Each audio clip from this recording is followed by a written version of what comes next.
Karena menurut saya untuk menjadi seorang pemimpin kalian tuh harus punya dua. Bagaimana jadi leader yang baik, idealnya nggak bisa disamaratakan setiap orangnya gitu. Kamu harus jadi leader yang baik buat diri kamu sendiri.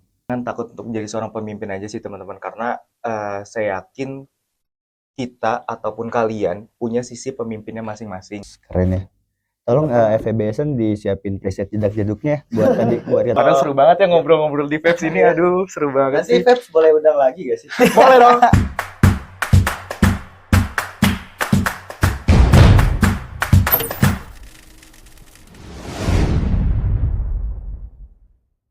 Halo Vebzone. Balik lagi di podcast Vibes dengan aku Sultan dan partner aku. Hari ini podcast kita akan membahas tema yaitu Youth in Action, Inclusive Voice, Real Leadership. Podcast kali ini spesial loh karena kita tuh kedatangan pemimpin yang inspiratif bagi seluruh mahasiswa di Fakultas Ekonomi dan Bisnis.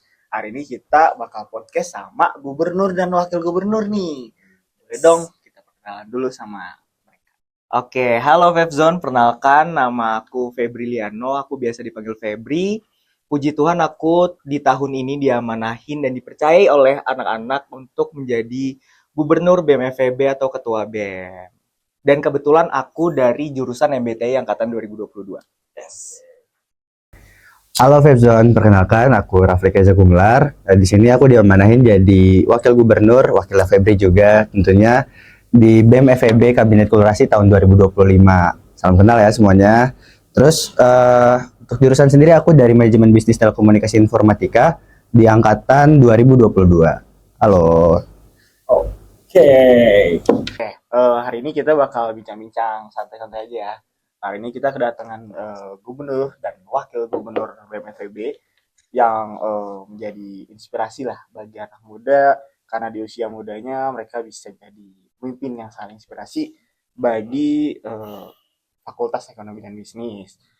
Oke, mungkin kita bakal mulai dengan pertanyaan-pertanyaan yang ringan dulu kali ya. Oke, boleh.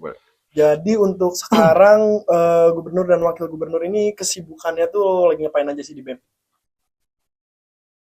Oke, mungkin dari saya dulu kali ya. Kalau kesibukan saya sendiri sebenarnya ya mungkin kurang lebih sama ya sama kalian karena kita juga lagi kuliah. Jadi ya kesibukannya pasti pertama tuh kuliah. Cuman yang kedua karena sekarang dia manahin menjadi gubernur, ya sambil ngurusin anak-anak lah, sambil ngurusin BEM. Kalau misalnya ada program kerja yang mungkinnya harus terus diawasin atau misalnya ada rapat-rapat segala macam ya paling kesibukannya itu aja sih BEM, organisasi sama perkuliahan. Itu aja sih. Sama sekarang mungkin karena kita udah semester 6 ya. Iya, betul. Jadi kita lagi sibuk untuk mencari magang, teman-teman. Oke, Itu aja sih. Semester 6 ya udah mulai lagi arahnya lulus ke ya. hari. Amin. Kalau dari Wagub mungkin Kalau kesibukan aku sendiri sih kurang lebih sama Febri. Jadi aku kuliah, terus juga di BEM itu sebagai pimpinan tertinggi ya paling controlling aja sih. Misalnya ngekontrol ke tiap-tiap bidang, tiap-tiap departemen, tiap-tiap biro. Apakah memang sudah berjalan sesuai sama yang aku harapkan di awal. Nah selanjutnya ya sama aku juga lagi nyari magang, pun juga mungkin ada beberapa pilihan. Dan nantinya kesibukan aku tuh sekarang lagi mau ikut penelitian untuk publikasi buat nanti skripsi ya, buat tadi skripsi. Dan itu aja sih kesibukan aku. sebenarnya kita pengen nanya juga ya gimana sih perjalanan awal dari grup ataupun Wagub bisa sampai di titik sebagai pemimpin tertinggi di FEB ini. Jadi gimana sih kesan-kesan awal pada saat masuk BEM awal-awal, pada saat maba, Jadi staff dulu kan Oke. pasti biasanya. Dari boleh. Oke. Mungkin dulu kita perjalanannya mungkin cukup hampir sama ya, Iya. Rafli. Jadi di tahun pertama aku jadi maba, aku mendaftarkan diri sebagai staf Departemen Pengabdian Masyarakat atau Pengmas. Oke. Dan aku dulu tahun pertama aku menjabat sebagai staf di BEM FEB, aku diamanahin megang program kerja ODWP. Kalau mungkin teman-teman tahu ODWP itu One Day with Parents. Itu kita kegiatan ngadain acara atau kegiatan di Pati Jompo yang outputnya tuh untuk untuk membagi kebahagiaan lah, gampangnya ke oma-oma dan opa-opa yang ada di Panti Jompo seperti itu. Waktu itu inget nggak di mana Pan di zaman? Wah ingat, kebetulan ingat. Jadi dulu nggak jauh kok kalau nggak salah. Jujur ini karena saya bukan orang Bandung ya, saya nggak tahu nama daerah. Cuma nggak jauh dari apa sih yang banyak street food makanan teh? Lengkong. Lengkong, nggak jauh dari Lengkong. Lengkong. Namanya tuh Tresna Werda Laswi kalau nggak salah. Oke. Atau Werda Budi Pertiwi ya. Oh ya. Soalnya 2 kali ikut ODWP jadi agak lupa tuh di antara dua itulah. Oke.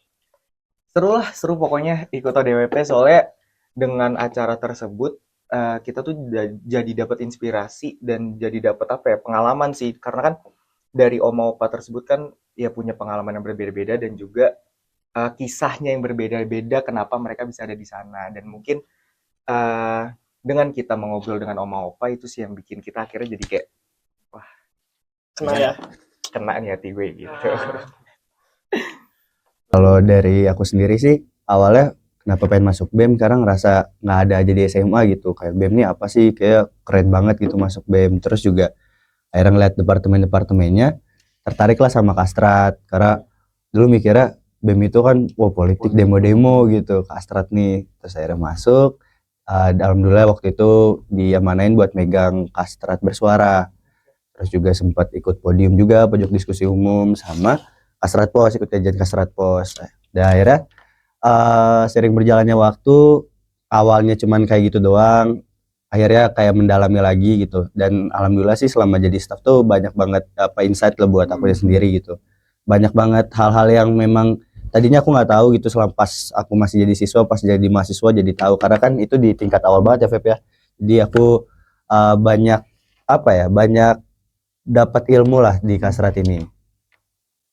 Oke. Kolaborasinya pas banget ya, yang satu sosial, yang satu politik. Betul. Jadi wah udah nih cocok banget nih buat jadi Bidangnya gubernur sospol dan- banget ya. Gubernur Wagub FEB ini ya.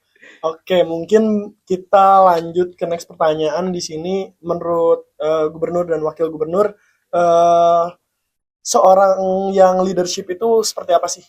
Seorang pemimpin Ya, berarti ya. pemimpin. Dan mungkin gaya kepemimpinan dari kalian tuh patokannya apa dan siapa gitu. Oke, kalau untuk jadi saya izin jawab ya.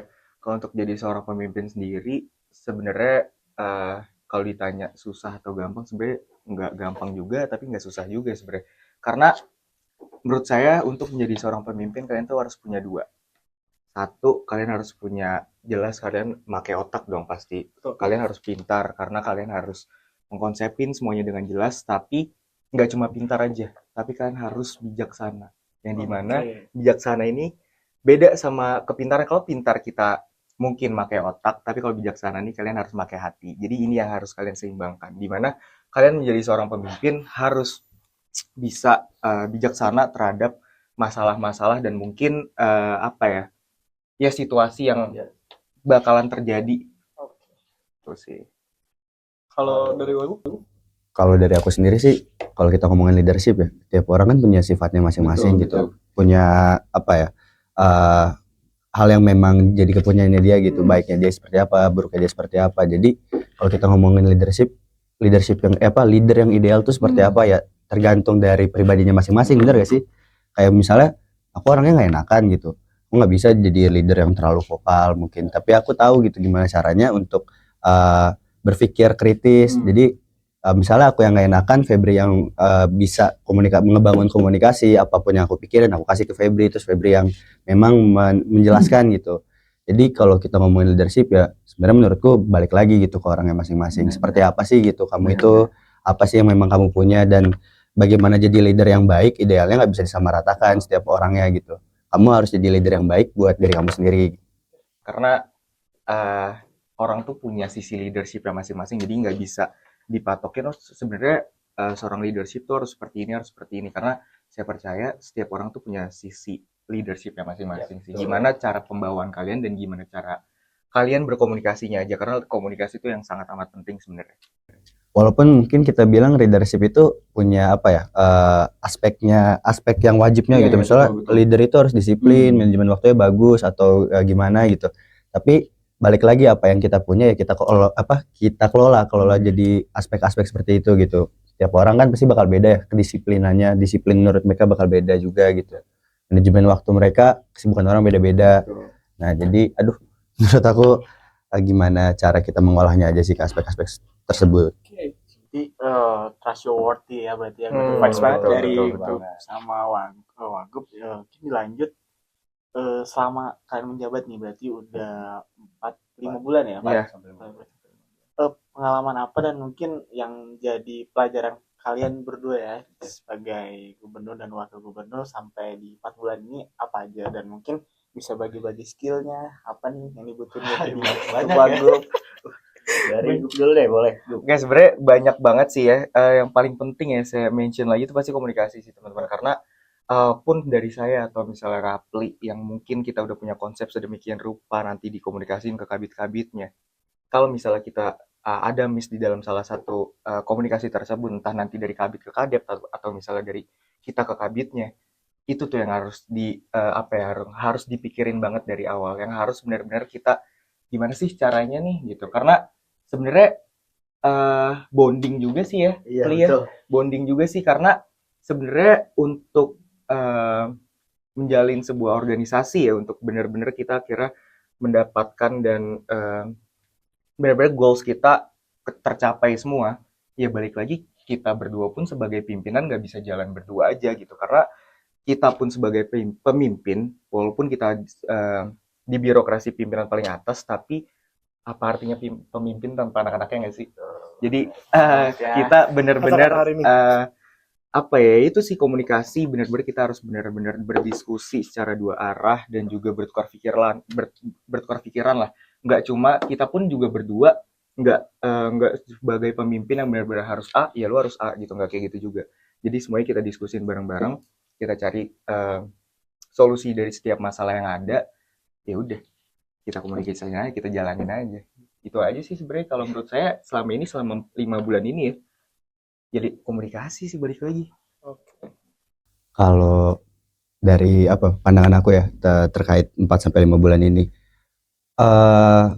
sebelumnya aku kan ada di sini karena keresahan ya, karena keresahan aku sendiri, akhirnya aku berani buat keresahan kita maksudnya ya keresahan aku sendiri digabungin sama keresahan Febri, terus jadi keresahan kita dan teman-teman yang lain, akhirnya bisa di sini. Terus juga sebenarnya untuk apa yang pengen aku cari di sini, gimana caranya aku bisa ngelola orang-orang gitu di sini sebagai sebagai pimpinan gitu. Nah, dengan sekarang staff 92 orang ya, di luar aku sama Febri, terus juga ada 4 bidang, 3 biro, 8 departemen, udah pasti selama 4-5 bulan ini banyak banget sih gitu. Sebenarnya bukan permasalahan ya, lebih ke kayak ya error-error dikit aja gitu. Nah, akhirnya yang selama ini yang aku dapetin manajerialnya sih, gimana cara kita bisa nge-manage orang gitu, gimana caranya kita bisa menempatkan orang di posisi yang tepat, gimana caranya kita bisa ngasih tugas atau beban kerja ke orang yang tepat, gimana caranya kita bisa ngebangun komunikasi yang bagus, terus juga kita juga bisa membuat planning lah gitu, planning dan gimana caranya untuk mencapai plan tersebut gitu. Nah, hal-hal tersebut yang jadi pelajaran banget sih buat aku gitu. Sama Febri sebelumnya kita udah buat roadmap ya, selama setahun ini kita bakal mau ngapain aja nih, apa aja yang baru, apa aja yang diinovasiin. Dan selama 4-5 bulan ini banyak ya yang kayak aduh kok tiba-tiba ada kayak gini, banyak yang akhirnya ubah lagi strategi. Selama 4-5 bulan ini bener-bener banyak sih ya sebenarnya yang bikin kita kebuka banget gitu. Ternyata apa yang kita konsepin kadang nggak sesuai sama lapangannya gitu, kadang apa yang kita mau tiba-tiba ada aja anomali mungkin ya, masalah yang memang tidak kita harapkan sebelumnya ada dan tidak kita pikirkan tiba-tiba ada, ya ubah lagi strategi, bener-bener ngolah otak banget sih. Oke, next mungkin di sini aku mau nanya, kan dari tadi kita udah mulai bahas ke fungsionaris BEM nih. Aku mau nanya nih, kalau misalnya dari fungsionaris BEM, dari tim di dalam BEM, itu ada yang melanggar peraturan. Itu menurut Gup sama Wagub sendiri itu apakah tidak apa-apa untuk dibela, atau justru jika membela itu bentuk dari kepemimpinan yang lemah? Mungkin kasih study case-nya coba biar lebih enak. Ya mungkin dari anaknya itu mungkin lalai dalam mengerjakan program tugas. kerja, tapi di sisi lain ternyata dia punya kendala dalam masalah finansial atau memang ada masalah keluarga, dari Gupalgo pandangannya akankah dia dibela karena ada permasalahan tersebut, atau di Ya. sisi lain Gupalgo tetap tegas dengan sisi kepemimpinan kalian.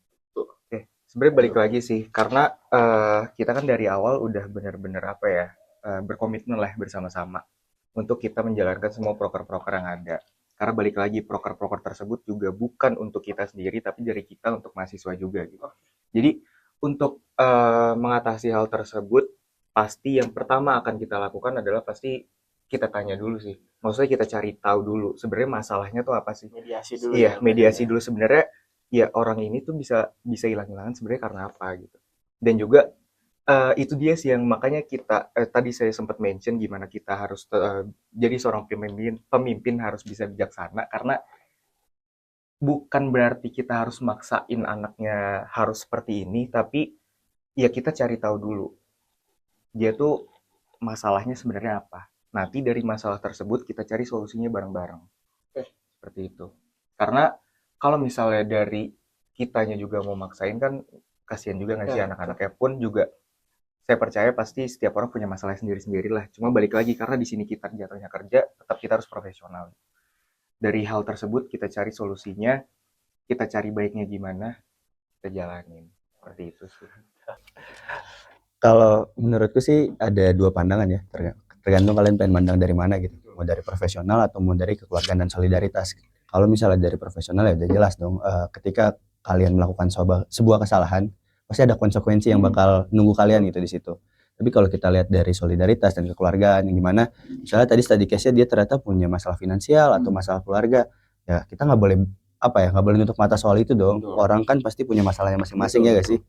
Nah, kalau treatment kita berdua sendiri, memang pada akhirnya nanti bakal ada konsekuensi untuk orang-orang yang memang melanggar atau tidak menjalankan tanggung jawabnya sebagai fungsionaris. Tapi kita lihat dulu mana yang lebih prioritas, apakah memberikan konsekuensi terlebih dahulu atau membantu menyelesaikan masalahnya terlebih dahulu gitu. Kalau misalnya ternyata masalahnya ini berat, soal finansial, soal keluarga, ya kami berusaha untuk membantu gimana sih gitu, cara kita bisa bantu kalian, atau mungkin kan kadang ada orang yang memang punya masalah tapi cuman pengen cerita gitu, jadi kita ajak ngobrol, kita ajak cerita, kita ajak main mungkin biar dia seenggaknya tidak terlarut-larut dalam masalahnya lah gitu. Setelah itu ya baru nantinya bakal tetap ada konsekuensi, pun kita menjelaskan ya sebagai maksudnya asas yang memang dipegang sama BEM ya, profesional. Walaupun memang kita melakukan seperti ini, tetap aja ada konsekuensinya untuk orang yang tidak bertanggung jawab gitu, untuk lalai terhadap tanggung jawabnya. Apalagi kalau misalnya case-nya emang dia hilang-hilangan karena emang males aja. Atau karena kan kita harus membedakan juga kan emang apakah dia hilang-hilangan karena emang males aja atau nggak peduli, apa emang karena ada masalah nih. Makanya tadi tergantung treatment kita, pasti ya balik lagi ngeliat anaknya dulu sih. Kalau misalnya emang dia masalahnya finansial ya pasti kita mediasi dengan baik-baik, kita cari solusinya bareng-bareng. Tapi kalau misalnya masalahnya dia hilang-hilangan, pasti konsekuensi akan kita turunkan juga. Tetap berlaku ya? Iya, tetap berlaku juga pasti. Karena kan berkaitan ya, maksudnya tiap orang satu sama lain itu di BEM, tiap proker dan lain-lain. Jadi karena kan setiap organisasi juga punya ADRT yang masing-masing. Betul, karena itu juga tertulis di ADRT juga. Cukup bijaksana ya. Cukup banget. Gubernur dan wakil gubernur ini ya. Betul-betul wise man lah ya. Masih jauh. Amin ya. Lanjut ya. Boleh. Kalau dilihat dari studi kasus mahasiswa-mahasiswa sekarang dan peran BEM sebagai seorang wadah, mahasiswa sekarang itu banyak yang lebih tertarik nih buat ikut lomba, freelance ataupun bikin startup. Jadi apakah BEM ini masih relevan kalau untuk diikuti sama mahasiswa, ataupun BEM juga punya wadahnya sendiri untuk lomba akademi ataupun non akademis? Oke, boleh. Sebenarnya kalau dari kita sendiri, kita tuh nggak maksain untuk anak-anak kita nggak bisa bilang kalau misalnya ya lu semua harus join BEM, nggak gitu juga. Sebenarnya saya percaya dan Raffi juga pastinya, kita percaya setiap orang tuh pasti punya tempat pembelajaran masing-masing lah. Mungkin salah satunya BEM gitu. Untuk relevan apa enggak, sebenarnya relevan banget. Apalagi kita dengan title kita anak Fakultas Ekonomi Bisnis gitu. Tentunya di BEM FEB juga kita punya wadah-wadah untuk menyalurkan hal-hal tersebut lah. Contoh kita juga punya lomba-lomba untuk bisnis, terus kita juga salah satunya mungkin vapes juga. Maksudnya kita menyalurkan anak-anak yang mungkin lebih suka untuk entertain gitu. Hal tersebut sebenarnya untuk wadah sendiri sebenarnya banyak banget ya, Pin. Makanya sebenarnya inovasi kita di tahun ini tuh cukup banyak sebenarnya. Makanya agak Wow ya. wow wow Wow. agak wow ya. Jadi ya seperti itu sih kalau dari saya. Kalau dari aku tadi kan banyak yang ikut lomba, terus freelance dan lain-lain. Sebenarnya balik lagi gimana cara kita ngelolanya gak sih, ngelola BEM-nya, karena kalau misalnya kita pengen monoton ya organisasi begitu-begitu aja, acaranya ya itu-itu aja, dan memang tidak mau adaptasi dengan apa ya, tren sekarang gitu, seperti apa tingkah laku manusia, mahasiswa sekarang, apa yang memang dibutuhkan oleh mahasiswa, ya pasti apa ya, tingkat ketertarikan seseorang terhadap Ormawa bukan BEM doang pasti bakal turun. Nah, kalau dari aku sendiri sama Febri, ya solusinya adalah kita adaptasi gitu sama kondisi sekarang. Kalau misalnya ada orang-orang yang pengen ikut lomba gitu, lebih tertarik sama lomba, ya gimana caranya BEM itu bisa jadi wadah berkembang dia gitu untuk belajar. Misalnya apa ya? Lomba bisnis model kanvas. Kita ngadain seminar bagaimana caranya membuat bisnis model kanvas ini bagus gitu. Biar orang pun tetap tertarik sama kita, karena pada dasarnya Ormawa itu jadi wadah berkembang nggak sih? Harus jadi wadah berkembang mahasiswanya. Terus juga mungkin freelance kayak contoh FEB Essence ini. Kalau misalnya banyak belajar di sini, terus juga mungkin juga apa ya, jadi kepanitiaan misalnya di sini, jadi tim, bukan panitiaan sorry. Terus kalian pengen freelance di media misalnya, let's say Creative Fox gitu. Kalian kan punya basicnya gitu di sini. Kalian punya, iya, kalian kan udah punya, wah aku tahu nih harus kayak gini. Gimana sih cara briefing orang, gimana sih cara mungkin setting kamera dan lain-lain. Akhirnya apa yang kalian lakukan di sini berguna juga gitu buat kalian nantinya. Jadi aku harap sih BEM ini bisa menjadi wadah berkembang anak-anak gitu. Pun nantinya kalian bakal ngolah kemana, entah itu mungkin ke freelance, entah itu mungkin ke apa namanya, perlombaan dan lain-lain. Tapi kalian tetap bisa belajar gitu di sini. Makanya kita sendiri juga makanya kenapa ada 4 bidang dan 8 departemen ya karena ya itu udah punya porsinya masing-masing gitu. Kayak misalnya mungkin pemberdayaan kreatif emang khususnya buat mengembangkan apa ya skill-skill non akademik dari mahasiswa gitu. Contoh misalnya Pengmas emang yang sekiranya mahasiswa suka terjun langsung ke lingkungan masyarakat ya silahkan kita udah siapkan wadahnya juga.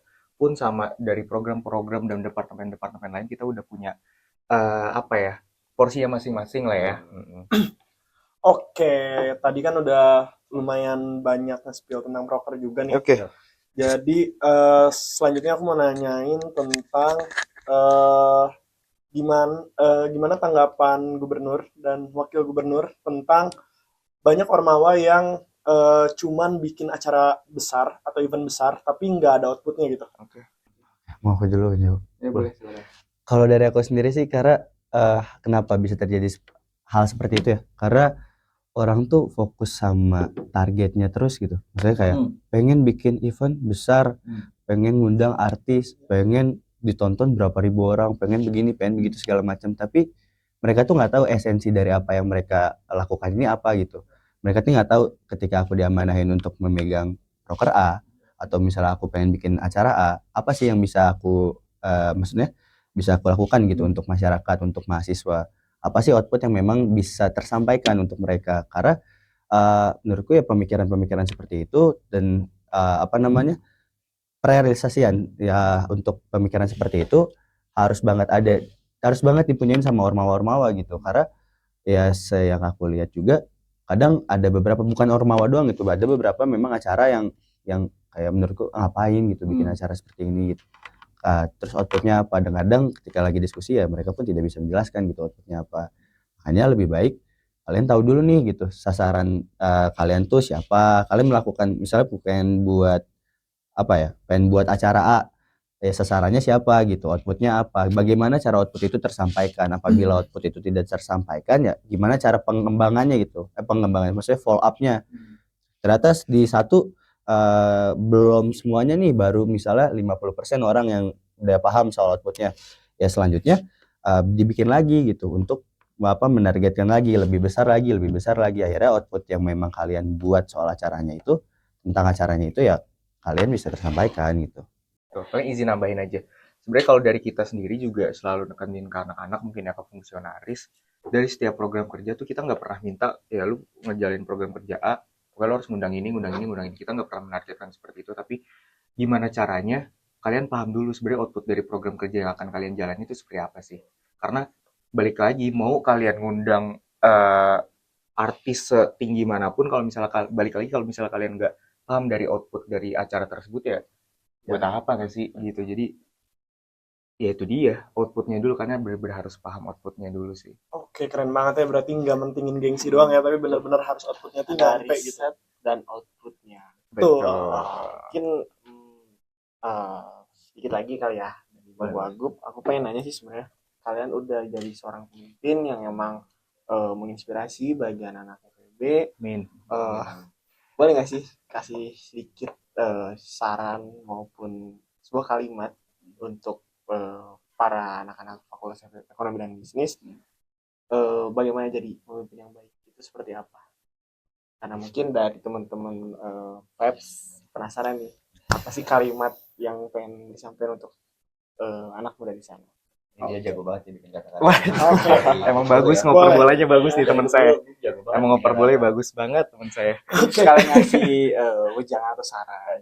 Oke, paling apa ya, ini jatuhnya bukan menggurui ya teman-teman, sorry banget, tapi ya disclaimer dulu nih, ini bukan menggurui tapi lebih ke apa ya, kasih saran aja sih. Karena menurut saya, karena tuh banyak banget penglihatan saya dari kacamata saya, banyak mahasiswa tuh yang takut sebenarnya, takut untuk memulai, dan mereka tuh ragu dengan apa yang mau mereka mulai. Betul. Nah, menurut saya kalian tuh harus bener-bener jauhin lah hal-hal kayak gitu, pemikiran-pemikiran kayak gitu, karena balik lagi kalau misalnya kalian gak berani memulai, gimana kalian akan tahu gitu. Jadi jangan takut untuk memulai aja sih, jangan takut untuk memulai, dan juga jangan terlalu banyak mikir, karena Gen Z sekarang tuh, ya pun saya sebagai Gen Z terlalu banyak overthinking aja gitu, sedangkan mereka lupa gitu, aduh kayaknya ntar aja deh, kayaknya lebih bagus yang nanti gitu. Jadi kayak kebanyakan nanti mendingan lu ya udah jalan dulu aja gitu.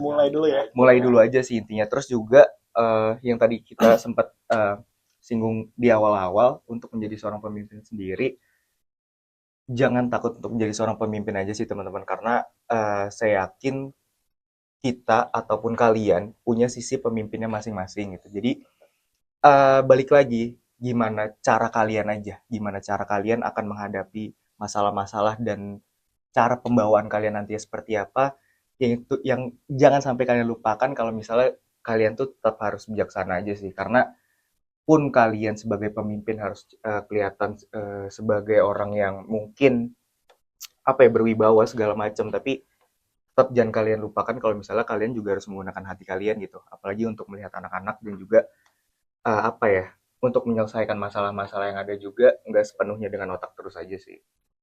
Keren ya. Tolong FEBSN disiapin preset jedak-jeduknya buat tadi, buat kata-kata tadi. Oke, mungkin sebelum kita tutup, Kata-katanya tadi ya. bagus banget dong tadi, udah kata-katanya udah dapat kata-kata dari Ini juga gubernur. jago banget ini bikin kata-kata. Mau bikin kata-kata juga?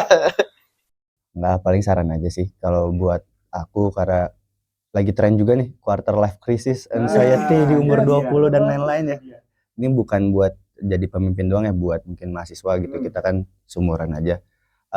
Satu, kenalin diri kalian itu seperti apa gitu. Apa yang memang menjadi apa ya, selling point lah mungkin ya dari diri kalian itu seperti apa memang weakness kalian itu seperti apa. Pelajarin gimana caranya kalian ngelola apa yang memang jadi apa ya, strength kalian tuh, pelajarin gimana cara ngolahnya untuk menjadi suatu hal yang memang berguna banget buat kalian, gimana cara ngeredam weakness kalian. Pun setelah itu buat perencanaan karir sih paling penting. Maksudnya kayak di kuliah ini mau ngapain ya, semester 1 mau ngapain, 2, 3, 4, 5 dan seterusnya gitu. Dan juga apa yang memang jadi target buat aku, misalnya aku pengen masuk BEM, pengen masuk Pengmas, apa sih target aku pengen jadi ketua BINDES misalnya, karena nantinya bakal aku gunain untuk ini lagi zaman juga pengabdian gitu, yang kemana. Nah jadi ada perencanaannya di situ. Ketika dua itu udah dijalanin, simpel aja, itu menurutku bakal bikin apa ya, lebih enak kalian gitu, lebih ngenakin kalian untuk di perkuliahan ini. Udah sih itu aja. Guys, kenalin diri lu. Sama paling mau nambahin dikit boleh gak sih? Boleh. banget. Kasih saran aja sih buat teman-teman mahasiswa yang mungkin baru join maksudnya dari SMA ke kuliah ya. Karena kan banyak banget mahasiswa kupu-kupu yang kuliah pulang. Sebenarnya nggak masalah juga sih itu pilihan kalian. Cuma kalau saran dari saya, agak sayang aja sih teman-teman. Karena kan kalian kuliah kan ya udah cuma sekali nggak sih S1 gitu. Jadi sebisa mungkin kalian bener-bener apa ya, kalian gunain lah waktu kalian di kuliah itu dengan sebaik-baiknya gitu. Salah satunya mungkin bisa masuk organisasi, entah itu di dalam kampus maupun luar kampus gitu. Ataupun lomba-lomba gitu, itu harus kalian bener-bener lakuin aja sih. Karena ya kita muda nggak bakal 2 kali nggak sih. Jadi bener-bener harus kalian coba semua nggak sih. Ada bakal dapat pengalaman yang bagus juga. Oke, kayaknya dari tadi kita ngobrol serius mulu. Kita juga dapat insight banget ya dari Gubernur. Cuman kayaknya games dulu nggak sih? Itu dia, biar Nggak suntuk banget ya. Betul. Oh, ada gamesnya nih, ada gamesnya nih. Ada Gamesnya. dong. Boleh. langsung aja kita masuk ke Sesi sesi game. games. Kita gamesnya di sini akan tes chemistry antara Gup dan Nggak Wagub. usah dites gak sih chemistry? Oh iya. Masa chemistry kita Boleh dites? dijelasin dulu, Sultan. Jadi nanti aku sama Bang Doval kita bakal nyebutin 2 pilihan antara A sama B. Nanti dikasih waktu sekitar 3 detik untuk jawab barengan. Oke, Siap ya? langsung kita coba kali ya dari Boleh, pertanyaan boleh. pertama nih ya. Pertanyaan pertama, rapat offline atau online? 1, 2, 3. Offline. Offline. Oke. Dapat ya chemistry-nya Dapat. Oke, boleh. Pertanyaan kedua. Pertanyaan kedua, acara besar atau program jangka panjang? 1, 2, 3. Program jangka panjang. Oke. Keren ya. Dilanjut. Lanjut ke pertanyaan ketiga. Deadline mepet atau kerjaan jauh-jauh hari? 1, 2, 3. Deadline mepet. Ini tergantung Oh, nih. Tergantung. Kalau misalnya saya ada punya alasan kenapa kayak gitu. Karena saya tuh tahu diri saya kan, balik lagi yang tadi kita omongin kan. Oke. Kalian harus mengenal diri Oke, kalian. kenali diri. Kalau saya tipikalnya emang mepet. Jadi karena mungkin juga banyak kegiatan-kegiatan di luar. Contoh kayak misalnya tugas-tugas kuliah ini nggak harus di contoh ya teman-teman. Cuma kalau saya ngerjain tugas tuh pasti ya nggak deket-deket banget juga sih, tapi nggak yang dari jauh-jauh hari juga gitu. Punya apa maksudnya standarnya gitu. Iya, Misalnya jadi- tugasnya sebesar apa, kerjanya berapa hari Balik gitu. lagi apa ya, cari tahu dulu ya tugas ini emang susah apa enggak. Kalau misalnya emang butuh waktu lama kayak misalnya bikin skripsi, lu bikinnya tiba-tiba lu Hamin 2 jam. ya hampir 2 jam lu namanya cari penyakit lu kalau kayak gitu. Jadi ya balik lagi sih gimana. Situasional ya Iya. berarti. Oke. That's what. Lanjut pertanyaan selanjutnya, India atau perunggu? Wah, ini kayaknya Oke. beda nih. Ini kayak beda. India atau perunggu? Ini kayak beda. 2, 3. India. Jelas. Beda. Oke. Beda ya, berarti emang Beda. sesuai. Sorry, ini kalau musik kita Wajar Selera nggak? beda. Iya. beda ya. Punya- Saya suka juga India gitu. Sama-sama aja. Gue juga suka kok perunggu gitu. Jangan Oke. lupa Mungkin lagi perunggu era Iya. ataupun gubernur dan India era ya. Jangan lupa dengerin memorandum teman-teman. Kan last question ya. Boleh. Manchester United atau Arsenal? 1, 2, 3. Tapi boleh nanya balik ya sih. Boleh. Gini, maksudnya apa yang Manchester United punya tapi Arsenal nggak punya? Itu boleh Banyak nanti di anak-anak Febs Panjang boleh nih. komen ya. Ya, teman-teman boleh komen ini Man U Gunners atau Glory Man United. Kalau saya sih Persib. Ya, Saya Persib juara. Saya Persib juara. Tapi Arsenal ya. Oke, mungkin langsung aja kita mungkin gara-gara kita udah ngobrolnya lumayan panjang juga, kita udah main game juga, kita udah tiba di penghujung acara. Padahal seru banget ya ngobrol-ngobrol di Peps ini. Aduh, seru banget Nanti sih. Febs boleh undang lagi gak sih? Boleh dong, episode selanjutnya. Lain gitu. Oke, mungkin makasih banyak Gubernur dan Wakil Gubernur. Thank you teman-teman Peps. Thank you semua karena udah kasih banyak insight juga ke teman-teman semua. Semoga teman-teman bisa lebih semangat dan sadar akan pentingnya peran organisasi gitu. Oke. Terima kasih teman-teman yang sudah nonton podcast kita kali ini. Jangan lupa nonton atau pantengin terus konten-konten selanjutnya. Dan jangan lupa untuk like, comment, Komen dan dan subscribe. Bye all. Komen jangan lupa teman-teman. Arsenal atau MU teman-teman bisa